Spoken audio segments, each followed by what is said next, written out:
ఒకానొకప్పుడు ప్రతాప్ అనే ధర్మపరుడైన రాజు ఉండేవాడు. ఆయన తన రాజ్యంలో అత్యంత నిజాయితీపరులను గౌరవించేవాడు. ఒకరోజు రాజు ప్రతాప్ పిల్లల నిజాయితీని పరీక్షించాలనుకున్నాడు.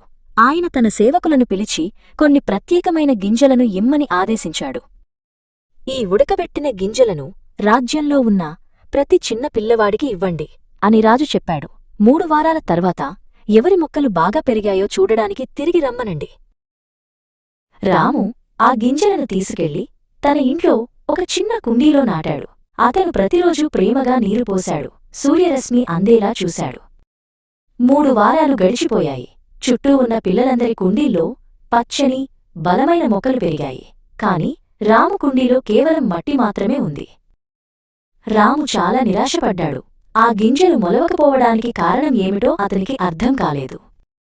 రాజు చూడటానికి అందరు పిల్లలు తమ కుండీలతో రాజభవనానికి చేరుకున్నారు.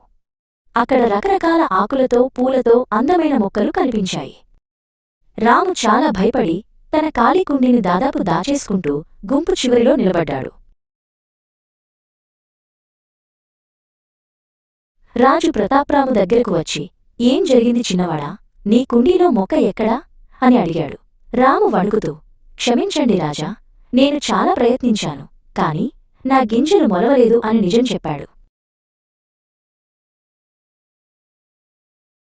రాజు పెద్దగా నవ్వాడు. "మీరు చూసిన మొక్కలన్నీ అబద్ధాలు.